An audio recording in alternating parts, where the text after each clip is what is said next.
በቅርቡ በኒው ጀርሲ ግዛትም እስር ቤት ውስጥ የሚገኘው መሐመድ የአሜሪካ አስተዳደር ላቀረበበትም ተማሪዎችም ጠንቅነው መጥፎ ስሜትም ቀስቃሽ ነው በማለትም አሜሪካ ለቆም እንዲወጣም ከፍተኛ ጥረት ቢያደርግበትም በኒውዮርክም የዲስትሪክት ፍርድ ቤት ዳኛ ማይክል ፌብሬዝ በትላንትናው ዕለት በጽሁፍ ባስተላለፉት ውሳኔ መሐመድ ወደ ሉዚያናም ተጉዞም ከመታሰር በኒው ጀርሲ ውስጥ ሆኖ ጉዳዩን ይከራከር ወይም ይጠብቅም ሲሉ ዳኛው ወስነዋል። በርካታም የኮሎምቢያ ዩኒቨርሲቲ ምሩቅም የሆኑ ተቃዋሚዎች ባለፈው ቅዳሜ ዩኒቨርሲቲው ባከበረው ዓመታዊ በዓል በመገኘትም ባለፈው መጋቢትም ወይ ማርች 8 2025 በዩኒቨርሲቲው ክፍል ውስጥ የታሰረው የአሜሪካ ቪዛም ተሰርዞ ወደ ካናዳ የተላከችው የዶክተሬትም ተማሪዋም ሬጃን ሬቸንን ጉዳይን በመቃወም ምሩቃን ተማሪዎችም የተመረቁበትን ዲፕሎማቸውን በመቅደዳቸው ድጋፋቸውን ለነ መሐመድ ካሊል ሰጥተዋል። እነዚህም ምሩቃን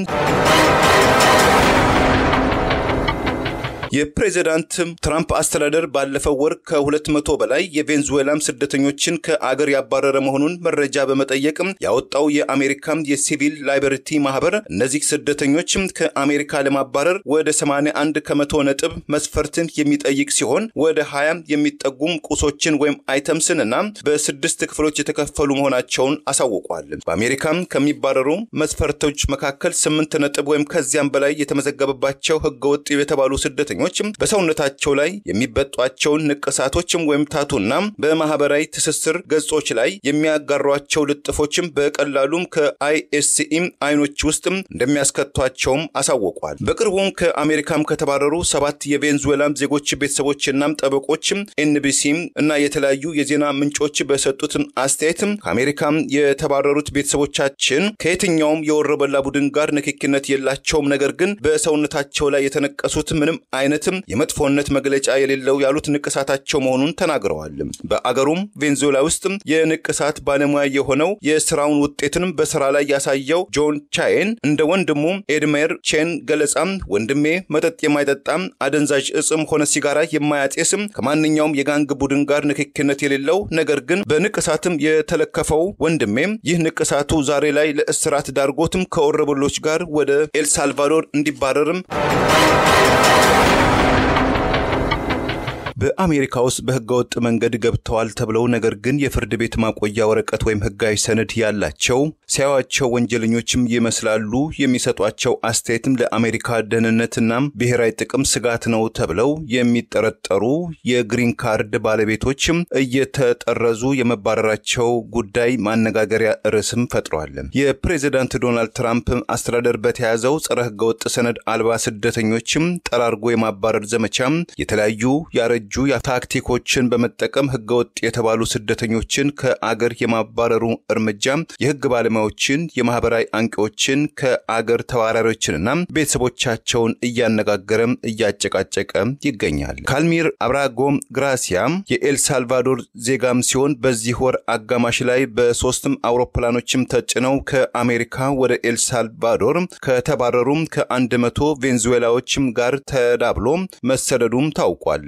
ካልሚር በአሜሪካ ውስጥም ቆይቶ ስደተኝነት ማመልከቻ ጥያቄው እንዲከታተል የፍርድ ቤት ወረቀት ያለው መባረሩን ቤተሰቦቹ ጠበቆቹም ለፍርድ ቤትም ያቀረቡት የአቤቱታ ፋይል ያመለክታል። የፕሬዝዳንት ዶናልድ ትራምፕ አስተዳደርም እንዲሁም ስህተቱን አምኗል። የአሜሪካው ሜሪላንድ ግዛት ውስጥ ነዋሪ የነበረው ካልሚር ወደ አገሩ ኤልሳልቫዶር ቢመለስም ሊገረፍ ወይም ቶርቸር ሊደረግ እንደሚችል የመገደል አደጋም እንደሚያጋጥመው ስጋት እንዳለው ለፍርድ ቤትም ህጋዊ ሰነድ በማቅረቡም ፍርድ ቤቱ ጉዳዩን ከግንዛቤ ውስጥ በመክተትም የተገን ጥያቄውን ተገቢ ምላሽ እስከሚያገኝ በአሜሪካ መቆየትም እንዳለበት ህጋዊ ከለላ ቢሰጠውም አሜሪካም ከአገራት ጋር በጦርነት ውስጥ ስትገባም ፕሬዝዳንቱ ሊጠቀሙበት የሚችለው ልዩ መብታቸው ወይም አሊየን ኢነሚስ አክትን በመጠቀም በአሜሪካ እንደ ፈረንጆቹ አቆጣጠር በ1798 የጸደቀው አገር በጦርነት ላይ ስትሆን ፕሬዝዳንቱ በፍጥነት የሚወስኑ በወሰኑት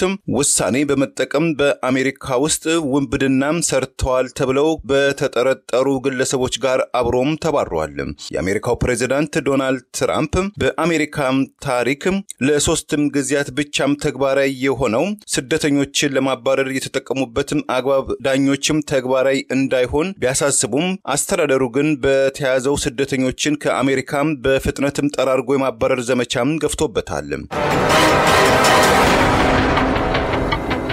በአንደኛውና በሁለተኛው ዓለም ጦርነት ወቅት ከአሜሪካ በተቃራኒ የነበሩት ጀርመን፣ ኦስትሮ ሃንጋሪ፣ ጃፓንና ጣሊያን የዜጎቻቸው በአሜሪካ ምድር ውስጥ የህልውና አደጋ እንዳይፈጥሩ በማለት ወደ ማጎሪያም ካምፖች በጅምላ ያጋዘበት ወቅት በተለይ የጃፓን ዜጎች ላይ የደረሰው በደልና ግፍ በአሜሪካም ጥቁር ታሪክ ውስጥ ጎልቶም ዛሬ ድረስም ተመዝግቦ ይገኛል። ቬንዙዌላ ምንም እንኳን በአሜሪካ ላይ ጦርነት ባትሰብቅም አሜሪካም እንደዚሁ ከቬንዙዌላ ጋር በጦርነት ላይ ባትገኝም ይህ የዛሬ 227 ዓመትም በአሜሪካ ውስጥ በህግ የተደነገገው የጦርነት ወቅት እርምጃን ዛሬ ላይ ተግባራዊ ያደረጉት ፕሬዝዳንት ዶናልድ ትራምፕ የቬንዙዌላው ነውጠኛው ትሬንዴ አርጌዌም ቡድን አባላት የተባሉ ግለሰቦች ከአሜሪካም ተጠርገው ወደ ኩባው የማጎሪያ ካምፕ ጓንታናሞ ወይም ወደ ከባዱና አስቸጋሪው የኤልሳልቫዶር እስር ቤትም እያጓጓዟቸው ይገኛሉ። በካሊፎርኒያው ግዛት ሎስ አንጀለስ ከተማ ውስጥ እንደ ፈረንጆቹ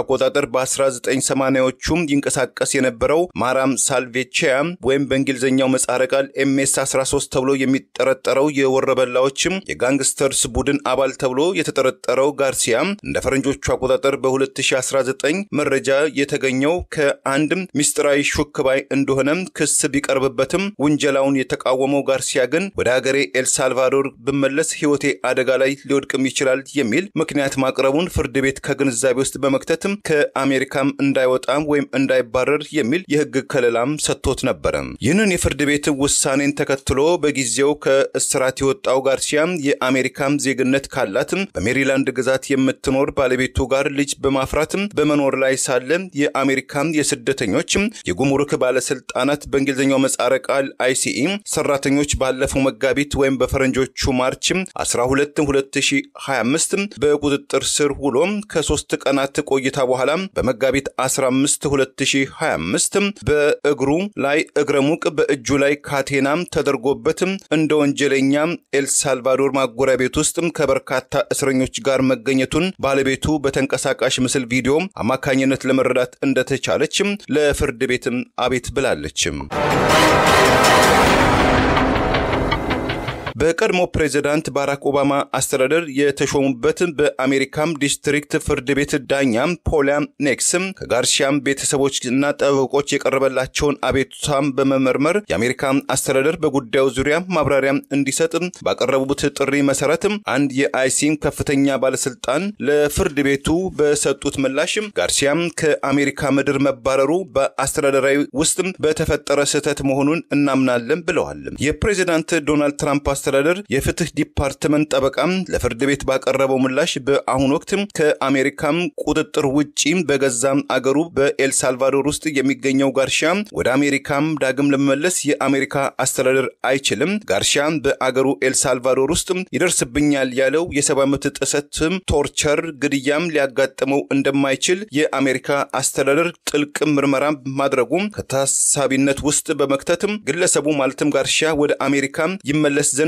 የቀረበው አቤቱታ ውድቅ ይደረግልን ሲል እንጠይቃለን ብለዋል። የጋርሲያ ከአሜሪካ ምድር መባረር የአሜሪካን ፖለቲከኞችን ጭምር እያነጋገረ መምጣቱ የተስተዋለም ሲሆን በቀድሞ ፕሬዝዳንት ባራክ ኦባማ ዘመን ባለስልጣን የነበሩት ጆን ፋርቬል የሜሪላንዱ ሰላማዊ ወይም ንጹህ አባት በማለትም ጋርሲያን የገለጹ ሲሆን ምክትል ፕሬዝዳንት ዴቭ ቬንስ በበኩላቸው ጋርሲያ የMS-13 የጋንግስተር ቡድን አባል መሆኑን የሚገልጽ የፍርድ ቤት ውሳኔ እንዴት ተረሳ በማለትም በመሬት ላይ ካለው እውነታ የተቃረነ አስተያየትም ሰንዝረዋል። በአገሩ ኤልሳልቫዶር የወረበላዎች ወይም የጋንግስተርም ጥቃትም ሊፈጸምብኝ ይችላል በማለትም በልጅነቱ ወደ አሜሪካ እንደ ፈረንጆቹ አቆጣጠር በ2011 በመምጣት በሜሪላንድ ግዛት በመኖር በተሰጠው ህጋዊ ከለላም በሰላማዊ መንገድ እየኖረ የሙሉ ሰዓት ወይም የፉል ታይም ስራ በመስራት ትዳር መስርቶ ልጅ አፍርቶ የሚኖረው ጋርሲያ በህጉ መሰረት ከአሜሪካ መባረር እንደሌለበት ቢገለጽም የፕሬዝዳንት ዶናልድ ትራምፕ የኢሚግሬሽንና የጉምሩክ ኃላፊዎች ግን የህግ ከለላውን ወደ ጎን አድርገው ጋርሻን ከምድረ አሜሪካ እንዲባረር ጋርሻም ያለ ስህተቱ በአሜሪካ አስተዳደር ብልሹ አሰራር የፍርድ ቤት ውሳኔዎችን ሳይሆን አሉባልታዎችና ጥርጣሬዎችን ገነው የሚታዩበት ጥሩ ተሰሚነት በማግኘታቸው ምክንያት በዓለማችን እጅግ ዘግናኝ ብርቱ ፈተናዎች በሚታዩበት የኤልሳልቫዶር እስር ቤት ውስጥ ለመወርወር ህይወቱን ለአደጋ ቤተሰቦቹንም ለከፍተኛ ስጋት እንዳጋፈጣቸው ተገልጿል። በትላንትናው ዕለት ለጋዜጠኞች ማብራሪያ የሰጡት የዋይት ሃውስ ቃል አቀባይ ካሮሊን ላቬቴ ይህ ግለሰብ ማለትም ጋርሻ ከአሜሪካ የተባረረው እንደተባለው በአስተዳደራዊ ስህተት ሳይሆን ግለሰቡ የጨካኙና ነፍሰ በላው ያሉት የኤምኤስ 13 አባል በመሆኑ ስለሆነ ወደ አሜሪካ አይመለሳትም። ምክንያቱም ከዚህ በኋላ የውጭ አሸባሪዎች በአሜሪካ ምድር ህጋዊ ከለላ ስለሌላቸው ነው በማለት የቀደመውን የአስተዳደሩን አስተያየት አጣጥለውታል ወይም ዝቅም አድርገውታል። የአሜሪካ አስተዳደር ህገወጥ ናቸው፣ የወረበላ ቡድኖችም አባል ናቸው በማለት ከሚያስራቸውና ወደ ኤልሳልቫዶር ከሚያባረራቸው ስደተኞች መካከል አንዳንዶቹ የቀደመ ወንጀል የሌላቸው ነገር ግን በእጆቻቸው፣ በደረቶቻቸው፣ በአንገቶቻቸው፣ በእግሮቻቸው ላይ የሚነቀሱትም ንቅሳት ወይም ታቱ ዋነኛ መዘዝ እየሆነ መምጣቱ የፍርድ ቤትም ሰነዶችም ገልጸዋል። የፕሬዝዳንት ትራምፕ አስተዳደር ባለፈው ወር ከ200 በላይ የቬንዙዌላ ስደተኞችን ከአገር ያባረረ መሆኑን መረጃ በመጠየቅ ያወጣው የአሜሪካ የሲቪል ላይበርቲ ማህበር እነዚህ ስደተኞች ከአሜሪካ ለማባረር ወደ 81 ከመቶ ነጥብ መስፈርትን የሚጠይቅ ሲሆን ወደ 20 የሚጠጉ ቁሶችን ወይም አይተምስንና በስድስት ክፍሎች የተከፈሉ መሆናቸውን አሳውቋል። በአሜሪካ ከሚባረሩ መስፈርቶች መካከል 8 ነጥብ ወይም ከዚያም በላይ የተመዘገበባቸው ህገወጥ የተባሉ ስደተኞች በሰውነታቸው ላይ የሚበጧቸውን ንቅሳቶች ወይም ታቱና በማህበራዊ ትስስር ገጾች ላይ የሚያጋሯቸው ልጥፎችም በቀላሉም ከአይኤስሲ አይኖች ውስጥ እንደሚያስከቷቸውም አሳውቋል። በቅርቡም ከአሜሪካም ከተባረሩ 7 የቬንዙዌላ ዜጎች ቤተሰቦችና ጠበቆች ኤንቢሲ እና የተለያዩ የዜና ምንጮች በሰጡት አስተያየት ከአሜሪካም የተባረሩት ቤተሰቦቻችን ከየትኛውም የወረበላ ቡድን ጋር ንክኪነት የላቸውም፣ ነገር ግን በሰውነታቸው ላይ የተነቀሱት ምንም አይነትም የመጥፎነት መግለጫ የሌለው ያሉት ንቅሳታቸው መሆኑን ተናግረዋል። በአገሩም ቬንዙዌላ ውስጥ የንቅሳት ባለሙያ የሆነው የስራውን ውጤትንም በስራ ላይ ያሳየው ጆን ቻይን እንደ ወንድሙ ኤድሜር ቼን ገለጻም ወንድሜ መጠጥ የማይጠጣም አደንዛዥ እጽም ሆነ ሲጋራ የማያጤስም ከማንኛውም የጋንግ ቡድን ጋር ንክኪነት የሌለው ነገር ግን በንቅሳትም የተለከፈው ወንድሜ ይህ ንቅሳቱ ዛሬ ላይ ለእስራት ዳርጎትም ከወረበሎች ጋር ወደ ኤልሳልቫዶር እንዲባረርም ምክንያት ሆኖታልም ብለዋል። የቬንዙዌላው የአንድሪ ጆሴም ጠበቃም የሆኑትም ፖሊና ሮሲ በበኩላቸው ደንበኛቸው አንድሪ የተለያዩ ማስዋቦችን ሜካፕ አርቲስት የሚወድ በመሆኑ በሁለቱ እጆቹ ላይ በአንዱ እጁ የእናቱን በሌላኛው እጁ የአባቱን እናቴና አባቴ በማለት ከላይ አክሊል ያለበትን ንቅሳት መነቀሱ ከኤልሳልቫዶር ቴርንዴ አርጊዮም የጋንግስተር አባል ጋር ንክኪነት አለህም ተብሎ ተጠርጥሮም ከአሜሪካም ተባሯል ሲሉ ቅሬታቸውን ገልጸዋል። አንድ የአሜሪካም የስደተኞች ጉዳይ ዲኤችኤስ ዶክመንትም ሰነድም እንደገለጸው አርኔዝ ከአሜሪካም ሲባረር ምንም አይነትም የቀደመ የወንጀል ሪከርድም እንዳልነበረው ይፋ ማድረጉም ኤንቢሲም ዘግቧል። በአሜሪካም የተለያዩ ግዛት የሚገኙ የህግ አስከባሪዎችም የቴርንዴስ አርጌ ጋንግ ቡድን አባላት በማለትም ከሚጠረጥሯቸው ስደተኞች መካከል ዘውድ፣ የከዋክብትን፣ የጋዝ ጭንብል፣ ሰዓቶችን፣ የጦር መሳሪያዎችን፣ የባቡር፣ የአልሙኒየም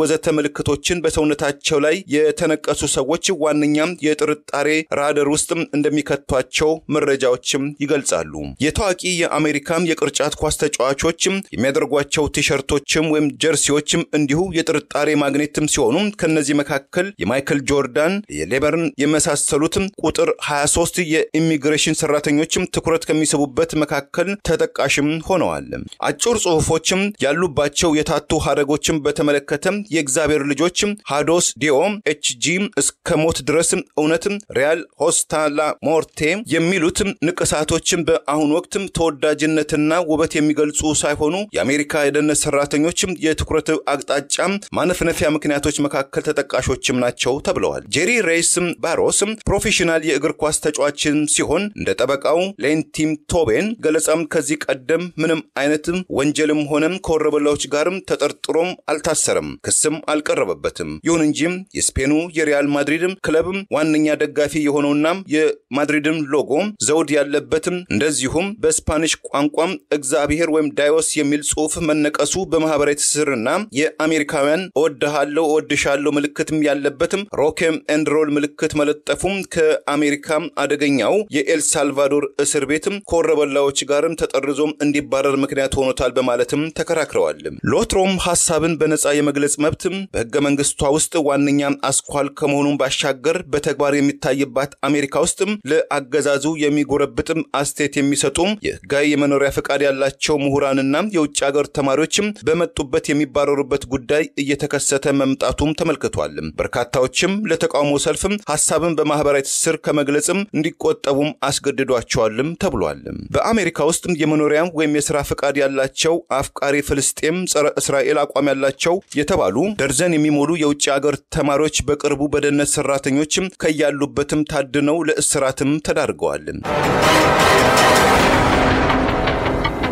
የአሜሪካው የውጭ ጉዳይ ሹም ማርኮ ሩቢዮ በቅርቡ በሰጡትም አስተያየትም በእርሳቸው አስተዳደር ውስጥ ከ300 በላይ የቋሚ ተማሪ ቪዛ የጉብኝት ቪዛ ያላቸው ቪዛቸው መሰረዙን ገልጸው ከነዚህም ቪዛም የተሰጣቸው ሰዎች መካከል ምን ያህሉ ከመካከለኛው ምስራቅ አፍቃሪ ፍልስጤም ጸረ እስራኤል እንቅስቃሴ ጋር የተያዙ ስለመሆናቸው ማርኮ ለጊዜው አልገለጹም። ነገር ግን ሩቢዮም ቀጠል አድርገው የኛን ብሔራዊ ጥቅማችንን የውጭ ፖሊሲያችንን የሚጎዳ እንቅስቃሴ ውስጥ የሚገቡ ሰዎች ካሉም ተመሳይ ዕጣም ይገጥማቸዋል በማለትም አስጠንቅቀዋል። ሐሳብን በነጻ የመግለጽ መብትን በተመለከተም እንዴትም ይመለከቱታል ተብለው የተጠየቁትም የውጭ ጉዳይ ሹሙ ማርኮ ሩቢዮ የውጭ ተማሪዎችም እኮ እዚህ አሜሪካ የሚመጡትም ዩኒቨርሲቲዎቻችንን ለማወክም ሳይሆን ለጥናት ብቻ መሰለኝ በማለትም ተሜም ትምህርታችሁ ላይ ብቻም አትኩሩም አመጻውን ለባለቤቶቹም ተውላቸው የሚል አንድምታ ያለው ምላሽም ሰጥተዋል። የታዋቂውና የአንጋፋው የኮሎምቢያ ዩኒቨርሲቲ የዓለም አቀፍና